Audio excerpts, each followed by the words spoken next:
Good morning dear student. जैसा कि हम लोग डायमेंशनल एनालिसिस के बारे में पढ़ रहे थे और इसका एक लास्ट टॉपिक बचा है limitation of dimensional analysis. Dimensional analysis की लिमिटेशन क्या है उनके बारे में समझते हैं। तो पहली लिमिटेशन ये है कि अगर कोई भी एक फिजिकल क्वांटिटी जिसमें कोई कांस्टेंट अगर आता है, तो जैसे हम लोग ड्राइव कर रहे थे T equal to under root L upon G, और यहाँ पर के जो वैल्यू थी, कि ऐसे हम लोग ड्राइव कर रहे थे f equal to k m b square by r. हम लोगों ने पढ़ा था establishes the relation between different physical quantities में। तो ये के जो कांस्टेंट था, हम डायमेंशनल एनालिसिस से इस कांस्टेंट की वैल्यू को फाइंड नहीं कर सकते। ये लिमिटेशन है, या यूं कह सकते हैं ये एरर है डायमेंशनल एनालिसिस में। इस कांस्टेंट की वैल्यू को हम डायमेंशन फार्मूले से फाइंड नहीं कर सकते। तो पहली लिमिटेशन ये हमारी। तो आप लोग लिखना चाहें लिख सकते हैं कि विमेय सूत्र से नियतांक का मान नहीं ज्ञात किया जा सकता है। नियतांक का मान नहीं ज्ञात किया जा सकता है। इसकी जो सेकेंड लिमिटेशन है वो समझते हैं बेटा।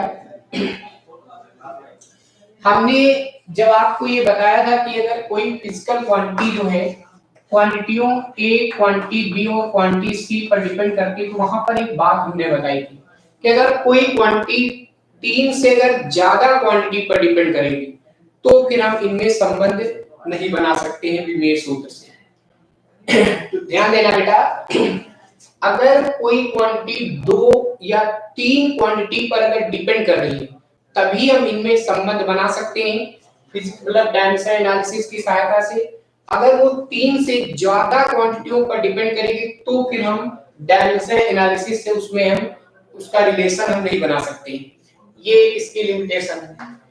चौथी लिमिटेशन क्या है, अगर कोई क्वांटिटी है, कोई फिजिकल क्वांटिटी या कोई फार्मूला है, उसमें कोई ऐसी क्वांटिटी है जो दो मतलब दो बार आ रही है, मतलब जिसका एक से ज्यादा बार आ रही है, तो उस फार्मूले को भी हम डायमेंशनल एनालिसिस से उसमें रिलेशन हम नहीं बना सकते। समझते बेटा, अगर कोई क्वांटिटी से f इक्वल टू जी और आपने पढ़ा m1 m2 और अपॉन r स्क्वायर, इसमें m1 जो है ये m देखो दो बार आ रहा है, मतलब m जो है मास जो है दो बार आ रहा है।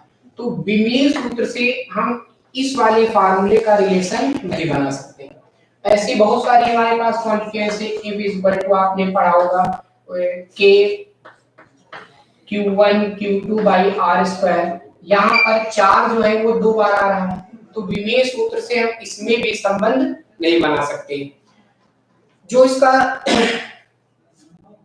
ये तीसरा है। चौथा है,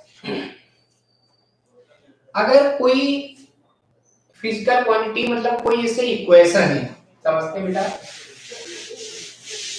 जैसे v equal to u plus a t लिखा हो या s equal to u t plus half a t square हो, तो अगर कोई इक्वेशन है जिसमें प्लस माइनस है, तो ऐसी इक्वेशंस को भी हम विमेय सूत्र से स्थापित नहीं कर सकते, मतलब उनमें भी हम कोई रिलेशन नहीं बना सकते।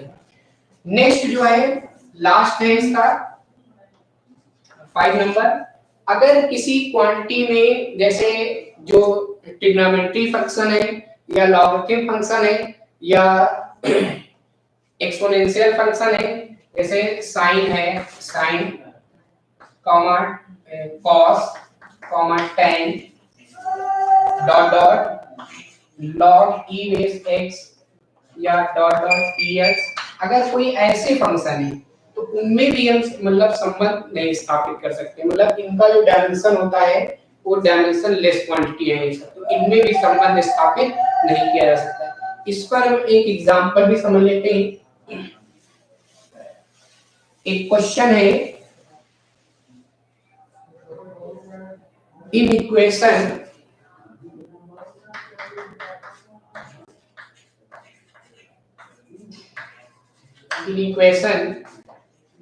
y is equal to a sin omega t minus x. Here y is distance, a amplitude,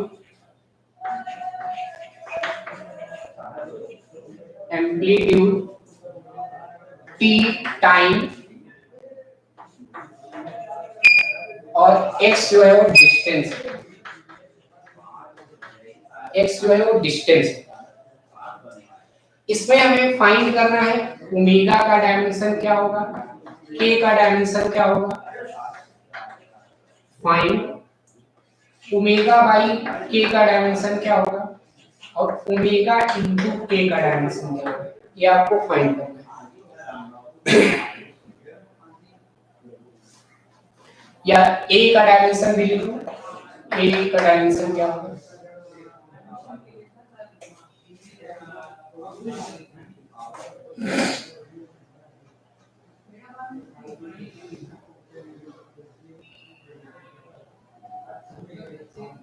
देखो समझते हैं क्या,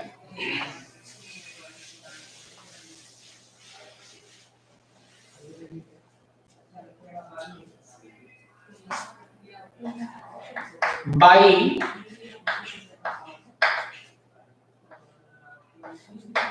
प्रिंसिपल ऑफ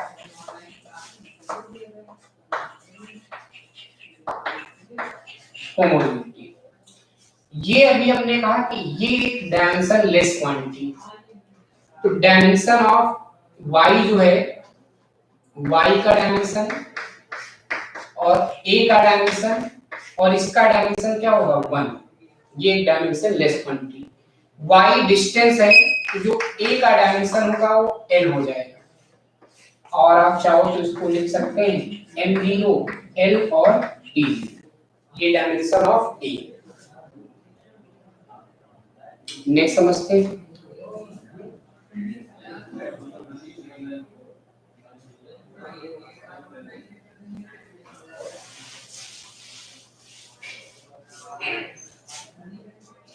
अब में ओमेगा और इसका ये एक बेटा एंगल है, अगर ऐसे लिखा हो कि साइन थीटा, तो कंपेयर करोगे तो थीटा की जगह पर क्या लिखा है ओमेगा टी माइनस के एक्स, और आप जानते हो कि कोई एंगल जो होता है वो एक डायमेंशन लेस क्वांटिटी होता है, यानी राइट कर सकते हैं m0 l0 एंड t0, और यहाँ पर ये क्या है ओमेगा टी माइनस के एक्स इज इक्वल टू ये m0 l0 एंड t0।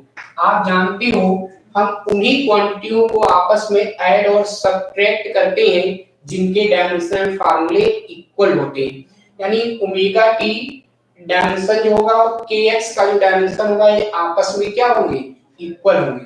तो नाउ डायमेंशन मतलब omega t dimension is equal to m0 l0 and t0, ये अपॉन में आ जाएगा ओमेगा का डायमेंशन जो होगा वो m0 l0 t0 अपॉन में t, और t टाइम है, टाइम का डायमेंशन आप सब लोग जानते हो t होता है। इसे न्यूमरेटर में लाएंगे तो ये हो जाएगा m0 l0 और t की पावर -1, ये है m0 l0 t -1 dimension of omega, dimension of omega.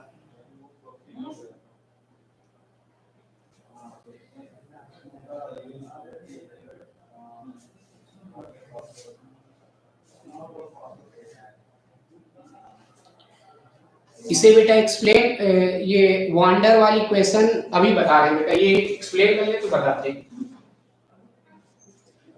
इसमें अब के एक्स हम निकालते हैं बेटा, सिमिलरली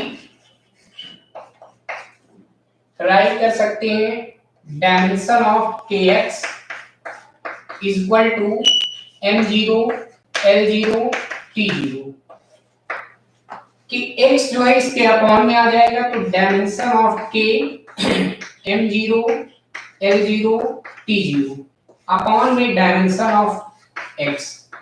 एक्स जो है वो डिस्टेंस है और डिस्टेंस का डायमेंशन होता है L, m0 l0 t0 upon में एल हो जाएगा। इसे न्यूमरेटर में लाएंगे तो dimension of k equal to m0 l minus 1 t0। This is dimension of k, dimension of k। Next देखते हैं।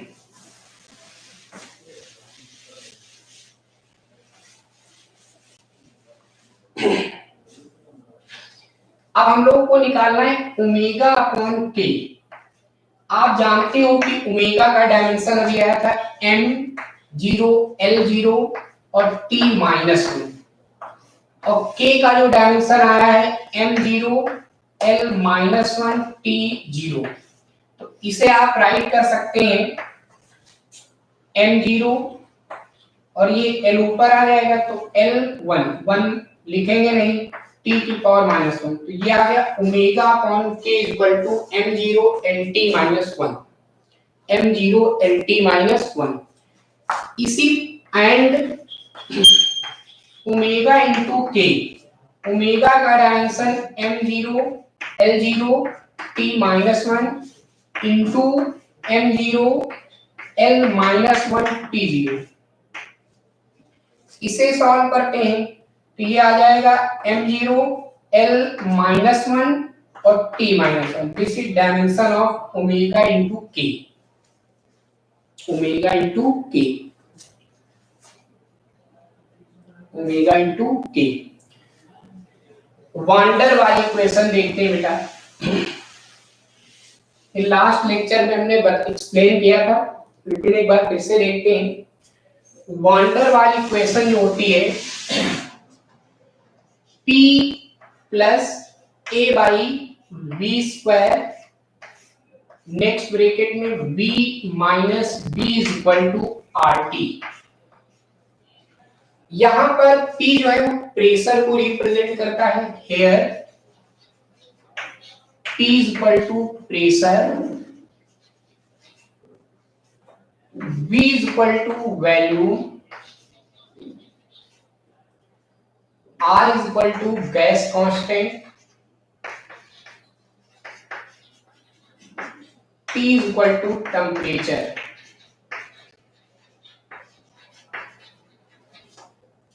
A and B is equal to constant। और इन्हीं का हमें डायमेंशनल फार्मूला क्या करना है, फाइंड करना है। प्रिंसिपल ऑफ होमोजेनिटी कहता है कि उन्हीं क्वांटिटियों को आपस में ऐड और सब्ट्रैक्ट करते हैं जिनके डायमेंशनल फार्मूले जो होते हैं वो सेम होते हैं। तो इन्हें अगर ऐड किया गया है तो इनके डायमेंशन जो होंगे वो इनके डायमेंशन के सेम होंगे, तभी हम इन्हें आपस में क्या कर सकते हैं, by principle of homogeneity.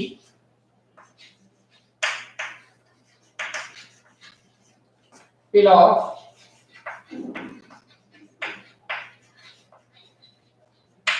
homogeneity, dimension of p is equal to dimension of a upon b square। ये अपॉन में मल्टीप्लाई हो जाएगा। Dimension of a is equal to dimension of p और इनटू बेटा dimension of d, dimension of d।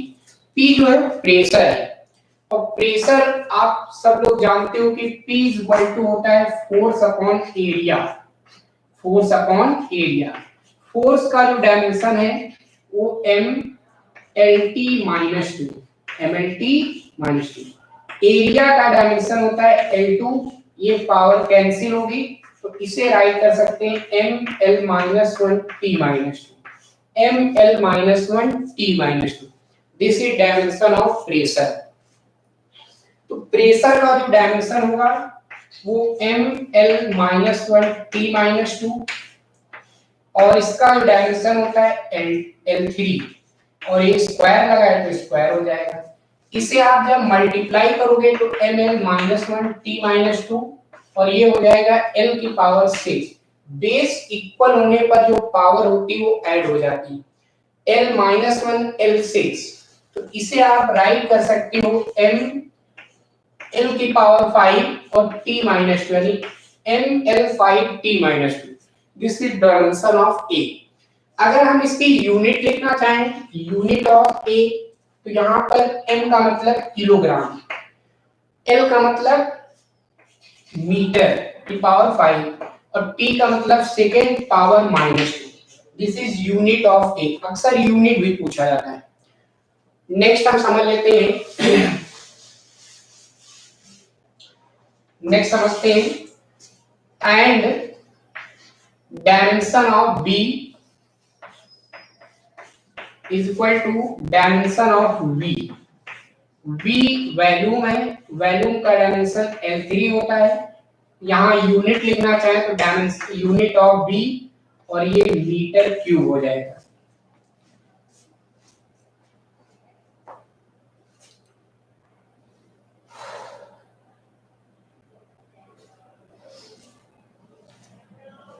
एक और example समझते हैं बेटा।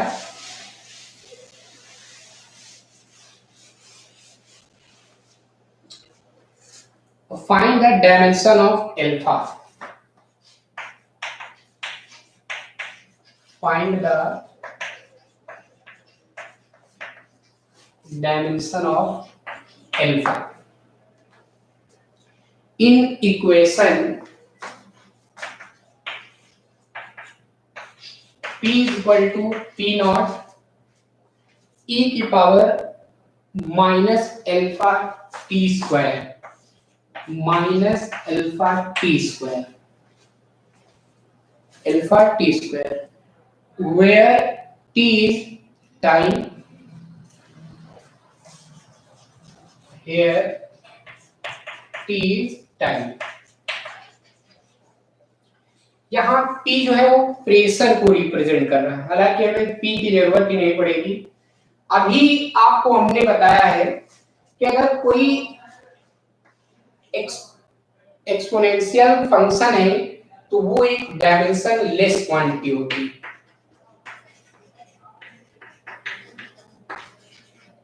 डायमेंशन लेस पावर है तो ये भी डेटा डायमेंशन लेस होगा। तो हम लिख सकते हैं यहाँ पर कि कोई भी अगर पावर है यानी जो अल्फा टी स्क्वायर होगा ये डायमेंशन लेस होगा।